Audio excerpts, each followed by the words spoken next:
qualcos'altro? Ma io direi che fondamentalmente è un canto d'amore. Poi è pure un canto di fatica, un canto Di protesta. di protesta, è tutto un insieme di cose. Voglio dire, adesso io non vorrei enfatizzare eccessivamente sulla canzone napoletana, però sta di fatto che è la canzone napoletana qualche cosa che non è la cosiddetta canzone italiana. Sì, c'è qualcosa di Cioè, più. la canzone italiana discende dalla canzone napoletana. Certamente, facendo certamente. le debite, come dire, I debiti distinguo. i debiti distinguo naturalmente, perché ci sono le canzoni popolari di varie regioni, ma nessuna di queste canzoni popolari è riuscita a trovare lo spunto. Questo è un La caso, vivacità, l'effervescenza, ecco. la qualità, la vivezza proprio del testo. È un crogiolo nel Sì, quale sì. si è formata questa cosa che evidentemente, tra l'altro, non bisogna mai dimenticare le varie influenze etniche che ci sono state a Napoli, per ragioni di guerre o per ragioni così, a cominciare dalla Spagna, i francesi, eccetera, cioè tutte cose che hanno contribuito. Noi molte volte ci troviamo a che fare con francesismi nella canzone napoletana, nella canzone nel dialetto napoletano, per esempio, per dire siediti a una persona, noi diciamo assiettato, che praticamente può essere assiettua.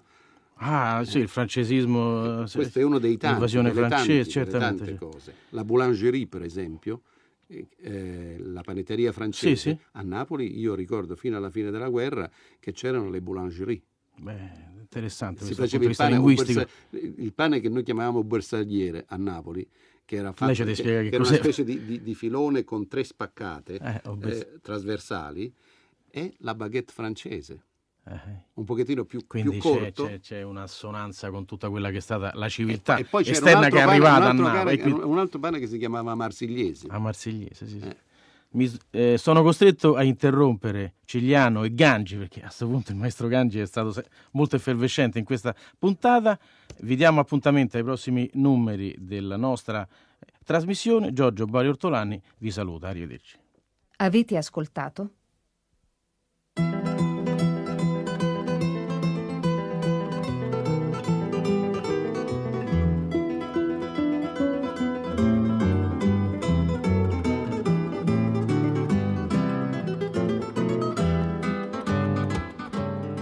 Una voce, una chitarra. Un programma a cura di Giorgio Boari Ortolani.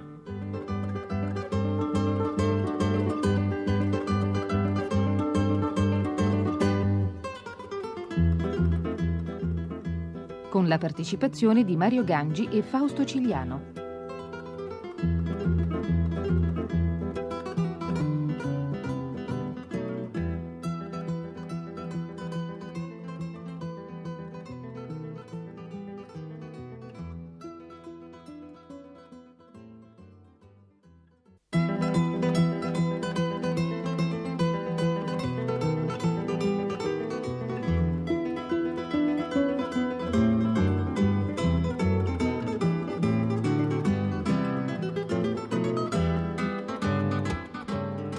Una voce, una chitarra. Un programma a cura di Giorgio Boari Ortolani.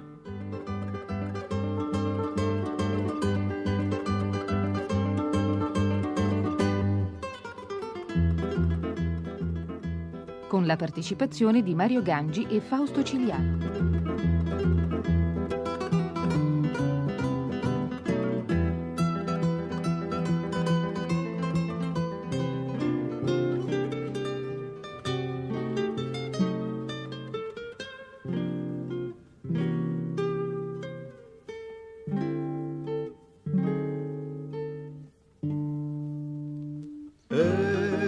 De maggio e te cade un'anzina, a schiocca lì c'era rosse.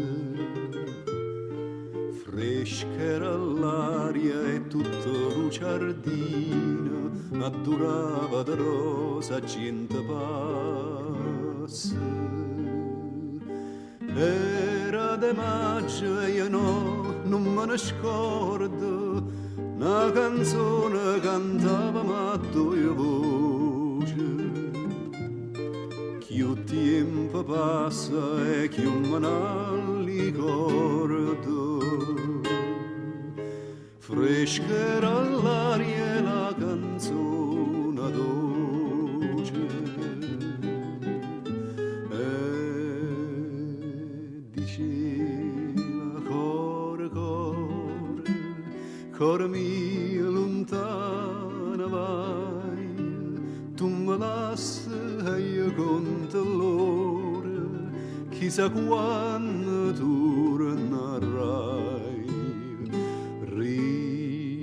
Rispondevo io tornerai quando tornano le rose, si stu sciore torna a maggio, pure a maggio stonga ca. Si stu sciore torna a maggio, pure a maggio stonga ca. Signori, stiamo entrando a Napoli davvero dalla porta principale. Maestro Gangi. Grazie, facciamo Cigliano. bisogna fare i tre colpi di bastone, o pazzarielle, fare la presentazione alla spagnola. Applausi. Senta, maestro. Don Fausto Cigliano. Mario Gangi, insieme a lei avete rielaborato, riarmonizzato questi meravigliosi testi. Sì. Che cosa oggi aggiungereste o togliereste al vostro lavoro? Parlo io, parli tu? Parla tu. Non aggiungerei né toglierei niente. Quello che è, resta. Per me è perfetto. Ciliano. Io, ma non lo so, io non riesco mai ad essere contento definitivamente di quello che faccio, perché forse la testa va al di là. Vorrei fare sempre di più e sono convinto di non esserci mai arrivato.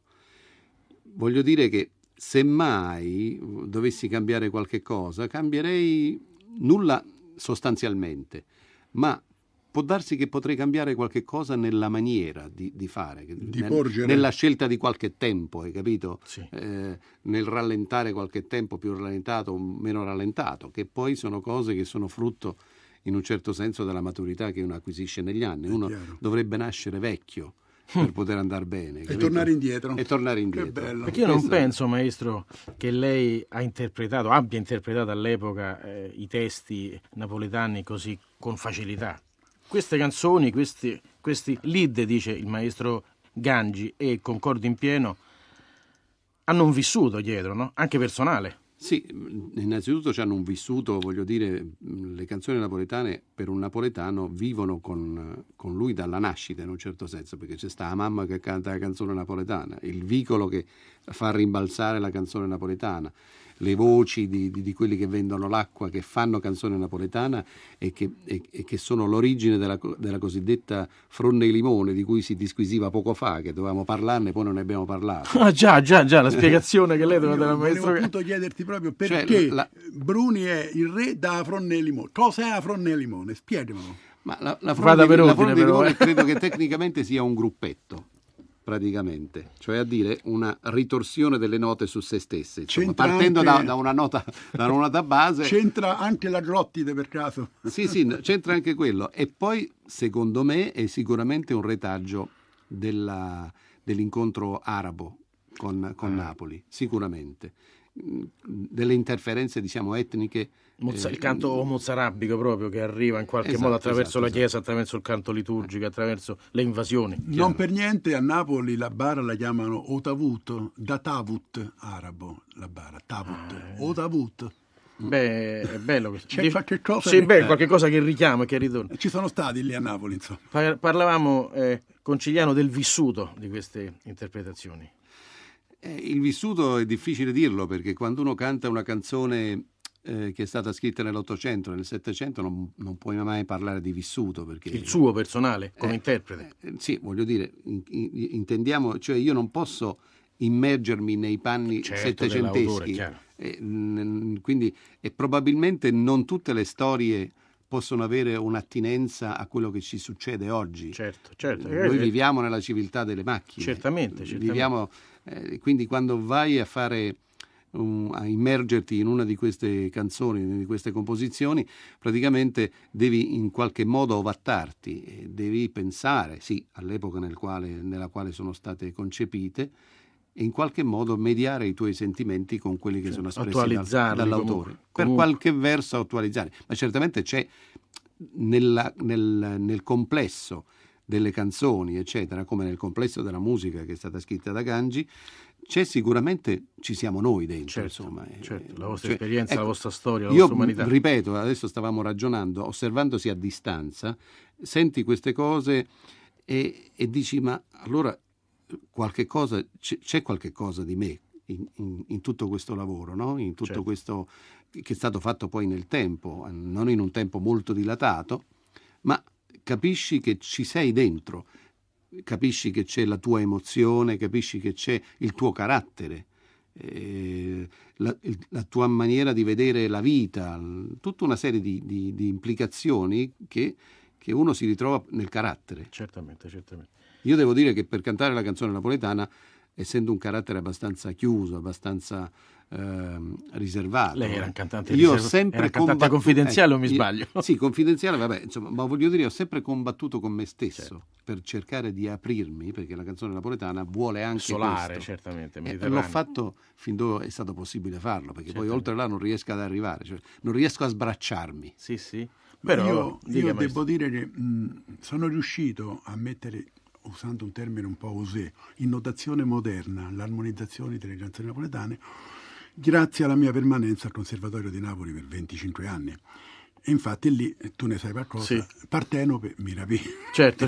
Perché altrimenti forse non sarei riuscito a entrare in questo mondo cercando di non alterare quelle che sono l'origine della canzone napoletana e di non stravissarle. Certo. Cioè c'era una, già te l'ho detto questo, c'era una collezione di Roberto Moro, un cantante, io mi levo il cappello, che aveva presentato in questa napoletana, questa serie di canzoni napoletane, le canzoni napoletane tali e quali come erano scritte. Io cosa dovevo fare? Dovevo fare una cosa né migliore né peggiore, ma diversa. E devo dire che ci ho faticato tanto. Immagino. E questa fatica è stata compensata perché attraverso questi compact, attraverso questi dischi, posso dire che abbiamo fatto qualcosa di buono per la canzone di Napoli, Cigliano ed io. E Gangi. Napoli canta dunque. E proprio Napoli canta di Tagliaferri è il brano che mando in onda adesso. Siete d'accordo? Pusil che si stenne quasi stracquata in coppo mare d'oro, come manunina che si va a dormire, dinto silenzio lenta notte scena, passa una barca canto marinare, sceta d'amore come può dormire. Chitarra e mandolina stanotte cuore mio fa può sentire che la gamma va bene dinta stasera come può dormire. Si tutta quanta Napoli in terra pusilla che viene a cantare. La voce di Napoli è una voce intima, discreta. Sì.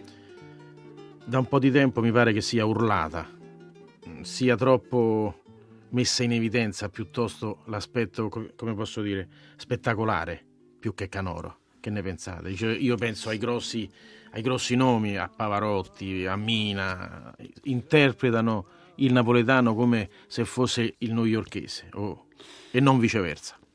Ma questo è difficile dirlo in maniera non definitiva. sono netto, no, per l'amor di Dio, è una considerazione. No, cioè, io non mi sento di dire qualche cosa a Pavarotti, per carità. L'unica cosa che potrei dirgli è la pronuncia del napoletano. Ecco. Perché per il resto ha ragione lui. Vabbè. È meglio parlare quando uno Concordo. è sicuro di aver ragione, per il resto ha ragione lui. Allora, ecco, per esempio Pavarotti potrebbe, come tanti altri cantanti lirici, chiedere confidenza a qualcuno che ha confidenza col dialetto napoletano e studiare la dizione napoletana per fare delle canzoni. Sarebbe una cosa meravigliosa. Mi permette. L'unico che praticamente l'ha fatto perché era lui ed era napoletano ed era unico era Enrico Caruso. Lì senti veramente quando il tenore si sposa bene, malgrado la difficoltà tecnica di ascoltare i dischi di Caruso oggi, come si sposa appunto con la canzone napoletana. Anche perché c'è da interpretare il testo, ovvero come il cantante di Lied va a lezione di austriaco, non di tedesco, di austriaco, per interpretare il Lied. Per analogia, chi canta o chi dovesse mettersi davanti i testi aulici d'oro della canzone napoletana dovrebbe imparare, tra virgolette, il napoletano. Ho capito bene? Le dirò che proprio quest'anno si era presentata una specie di ipotesi che mi piaceva molto come idea, cioè quella di fare un corso di canzoni napoletane durante uno di questi corsi che fanno di musica seria. Certo, un master, Un master, ecco. Poi per ragioni tecniche non è stato possibile realizzarlo per quello che mi riguarda. Ma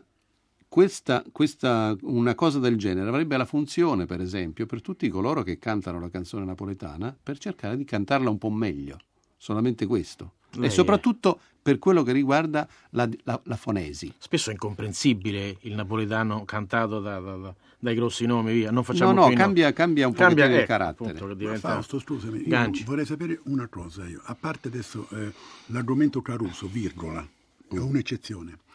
Ma tu credi che la voce impostata liricamente si presta a cantare la canzone napoletana? Ecco, Io credo che certe canzoni sì.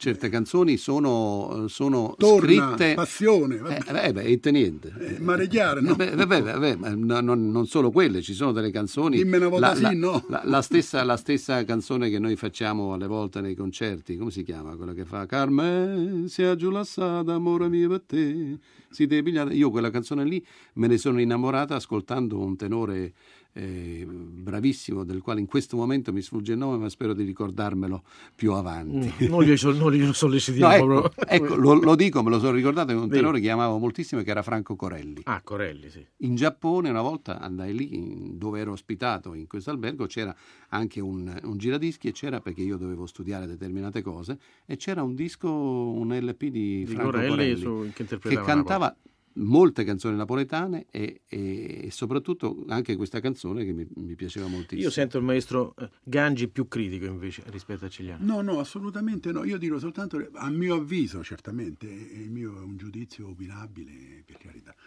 Io credo che esista proprio una linea di demarcazione. Lei demarca di più.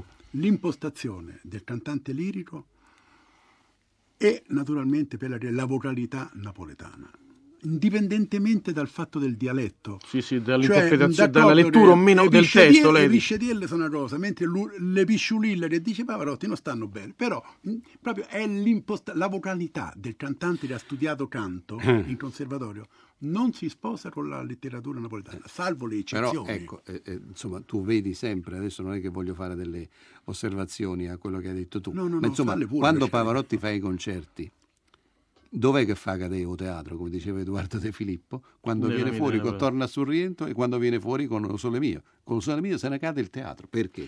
Perché è l'oleografia? Lei non pensa che sia... No, non è l'oleografia. No, è la potenza sonora, che Pavarotti ha 2 corde vocali eccezionali. Beh, è un cantante eccezionale. Adesso io non sto parlando, non voglio dire Pavarotti. Nessun dogma di Pavarotti, non lo canta nessuno al mondo come lui. Ma lì entriamo, come dice giustamente lei, in un altro campo, nel campo lirico. Mi sta bene. La canzone è napoletana, se ho capito bene, credo di averlo interpretato bene, non è il canto lirico. No.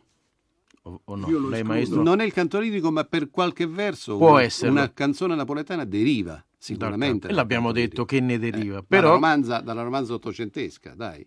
Sì, però ne deriva, ma non è più tale. Quindi ha aggiunto...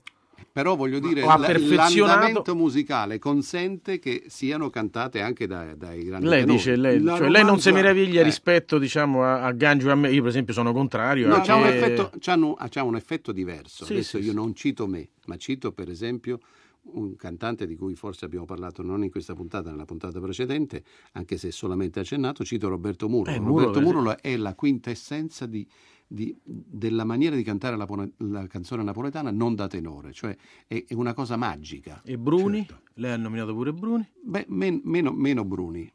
Io mi riferisco a Roberto Muro. Sì. Roberto Muro è qualche cosa di magico nella capacità di poter cantare una canzone napoletana, anche una canzone, diciamo così, melodrammatica napoletana, cioè da una tessitura musicale importante, e renderla leggera, senza impegnarsi a fondo. La capacità di dire con uno strumento vocale un po' fuori dell'ordinario, cioè una caratteristica fonica della sua voce, un tremolo particolare, per cui lo ha fatto magico. Lo dico questo perché negli anni 45-50, diciamo, 51, che sono stati gli anni di Roberto Muro, i grandi anni del boom di Roberto Muro, lo si cantava solo napoletano, e per noi napoletani sentire Roberto Muro alla radio era si fermava tutto, insomma, cioè in casa, in famiglia, quando c'era Roberto Muro lo si appicciava alla radio e basta. E lui aveva una magia di raccontare, la maniera di raccontare la canzone napoletana come l'ha raccontata lui. Non c'è stato un seguito. Scadinatella di Muro, Sì. Ma io dico sempre, tornando appunto a quella che è la romanza, il canto, D'accordo, il cantante lirico può fare anche la romanza, ma un conto è fare musica proibita di Gastaldon e un conto è fare una canzone napoletana. Lì purtroppo subentra il dialetto. È importante, non si può sentire una canzone napoletana col dialetto completamente stravisato. Cioè. Ma non è possibile. Perlomeno a me dà veramente un senso di fastidio, insomma. Ecco. Non so se raggiungeremo mai un accordo. Sono certo però... No, non siamo qui per raggiungere. Per l'amor di Dio, assolutamente e no. questo è positivo. Sono certo invece che l'accordo sicuramente lo avremo ascoltando la tarantella di Rossini. E aggiungo la tarantella di Giorza.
Maestri, Ciliano e Gangi, il tempo è tiranno e ahimè sta per finire.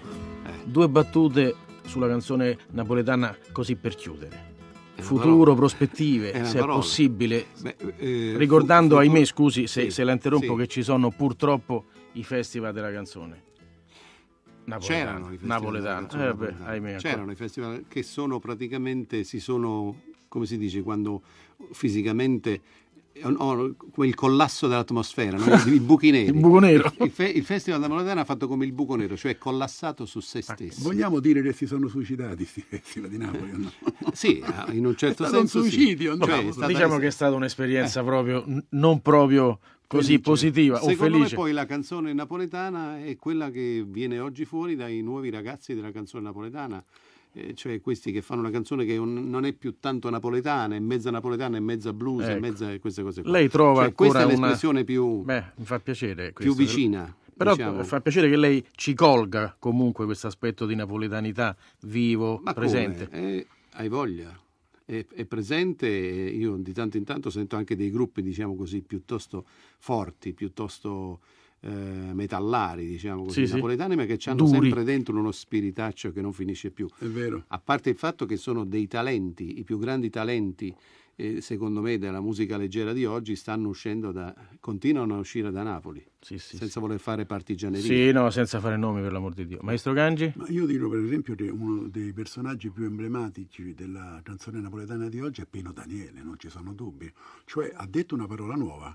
Sì, è può riuscita a piacere o incidere. non può piacere, ma ha voltato pagina. Sì. da quello che era lo stereotipo della pizza con la pomarola in groppa, insomma. Pino Daniele ha portato poi, secondo me, Gli ha dato uno charme nuovo, no? hanno nobilitato la canzone napoletana attenendosi per essa, che è l'attuale situazione. Certamente. Perché Napoli non può più cantare come cantava nel Settecento, questo è ovvio. Beh, certo, però magari Nel Settecento il computer non c'era, internet non c'era la chitarra elettrica. No, non c'era la chitarra elettrica, per fortuna. Il blues stava nascendo. Il blues stava proprio di là da venire ancora. Appunto, sì, stava ancora nelle piantagioni di cotone, insomma, assieme ai gospel e ai spirituals, no?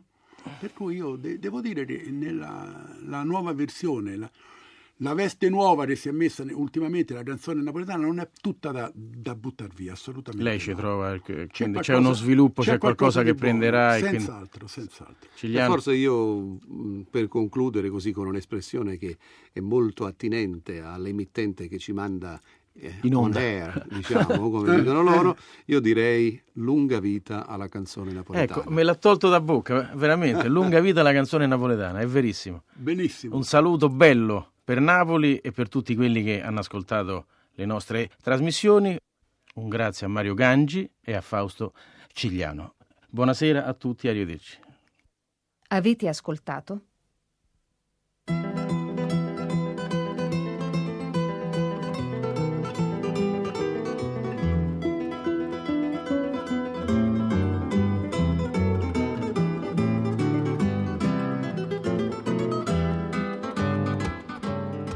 Na voce, na chitarra. Un programma a cura di Giorgio Boari Ortolani.